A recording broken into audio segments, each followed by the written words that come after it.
This is a history of how we got here.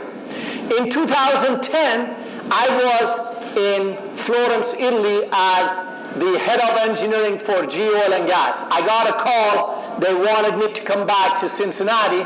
I've been with GE for 33 years. This is my 34th year.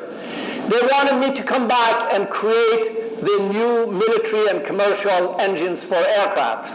We came in and we put a team together. There were 3 of us. I'll show you in next page. Then the first part that we created, go back please. The first part we created was this part. We actually tried to make this part from traditional manufacturing. We tried 8 times and we failed 8 times. Finally, a young man named Joshua said, hey, there's a company in town who knows how to print this thing. Let's go try it. We went and tried it. That evening, when they printed the part, as I'm driving home, I have 2 feelings. One of it excited, a typical engineer, now I have a solution. The other one, I was terrified because now I'm thinking that guy can eliminate me. Okay? And on the way home, I called our business development and said, buy them. Buy that company, buy them tonight. We bought them in 2012, Morris Technologies. From there, we printed so many other parts, including a CT7 engine. We took the entire engine. It's a 40-year-old engine. We took the entire engine. We told the engineers, print, see how much of it you can print. They took 900 parts, which is 50% of the engine, reduced it to 16. In a matter of 18 months and 2 days, the reason I remember 18 months, 2 days, because the goal was 18 months and we missed it by 2 days. We printed and tested the engine and it was better efficient. Then we moved on and we bought 2 companies. One in Germany called Concept Laser, the other one in Sweden called Arcam. And today, as we stand in front of you, we have capacity to create 800 machines this year. And every year we grow it more and more and more. Good. So stay there for a second. Our internal goal is to take $5 billion out of GE cost and produce 10,000 machines and sell them outside of GE over the next 10 years. By the way, this year we're doing quite well. Go to the next page, please. Here are the 3 amigos that started this venture. I used to call them 2 men and a shovel, and I was the shovel. The other 2 guys are the smart engineers here.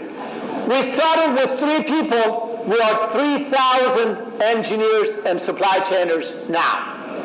We have 25,000 parts that they are in the field, whether they are in aircraft engines or power or oil and gas or locomotive or healthcare. We have 1,000 additive projects being worked around the world. Go to the next page for a second, please. This is a map of the world. We have offices and engineers in every continent, and people are working to make sure we accelerate this revolution. One of those centers is about 15 minutes from here, CADA. And Jenny, who's the leader of CADA, is going to host you tomorrow from 9:10 to 10:25. You will see and touch and feel all the parts that she's printing. A lot of people, when you talk about additive or 3D printing, they think we print plastics. Nope. Come touch these things. This ain't plastic. This is real stuff. Go to the next page, please. So when you look at what segments can it play, it plays in power, aviation, transportation, oil and gas, healthcare, medical, and automotive. Today, depending who you believe, total spend in manufacturing is between $14 trillion and $17 trillion. If we take 0.5% of that spend and convert it to additive, it's somewhere, and being conservative, it's somewhere about $75 billion. No matter how you cut it, it's a big opportunity. Go to next page, please. We offer engineering consultancy. We offer machines that are self-diagnosing and can print and tell you what you need to do to be able to print. And we offer materials. The material is powder. Okay? Go to next page, please. These are the machines that we're offering, from far left, which is a small one like your refrigerator, to the middle and far right, where you can literally print the whole engine. Fast, speed, capability, capacity, and productivity. Again, in a matter of few months, we can train your workforce to be able to print and have your own technology. Go to next page, please. You know, the customer centers that we talked about, they provide customer collaboration, training, and customer support. You can have engineering applications, you can have rapid prototyping, low rate of production, inventories, field support, spare parts, many things at this customer support. So tomorrow when you go to visit with Jenny, pay attention all the capabilities that she has to offer. We do have one in Pittsburgh, one in Munich. We do have a couple of agreements in Middle East to set some up. We're looking at China, Australia, and beyond. Go to next page, please.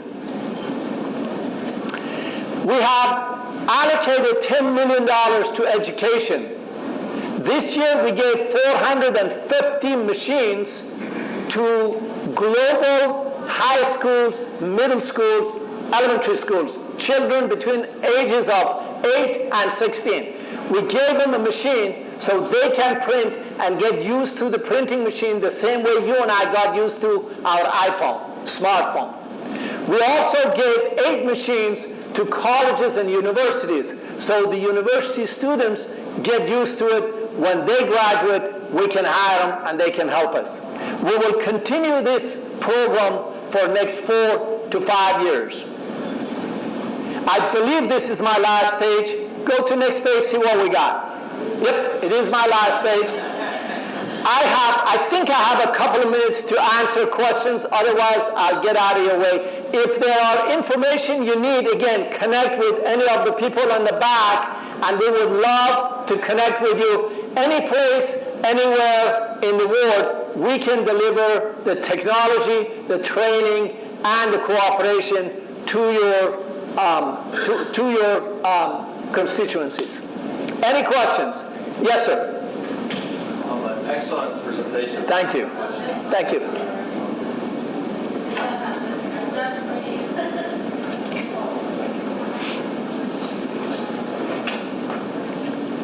Excellent presentation. Thank you very much. Wonderful. Since it's both about American business and the Middle East, from a university perspective, Mohammed, I assume you have some collaboration with, let's say, Pitt or CMU here, and potential collaboration with universities in the Middle East? We do. We have a lot of collaborations with many of American universities. We are looking for collaborations in the Middle East. We don't have one yet, but we're looking to establish that. So if there are interests, please connect us. Any other questions? Yes, yes, sir. So your division is bigger than 3D printing and Stratasys and people like that? Yes. So to calibrate you, so far I have invested $3 billion, $1.5 billion in the aviation of GE, where we have printed for aviation, plus $1.5 billion that I bought these 2 companies, plus adding another few $100 million that I've added to hire people that get us where we want to go. Stratasys is more focused on polymer and plastic printing. We are focused on metal right now.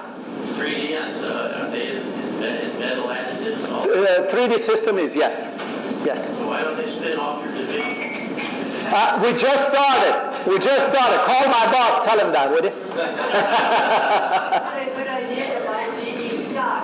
I can't help, yeah. It always is a good idea to buy GE stock. It's gone on for 20 years. That's why they should spin your division off. Yeah, it's always a good idea. Any other question? Great, thank you very much, I appreciate it.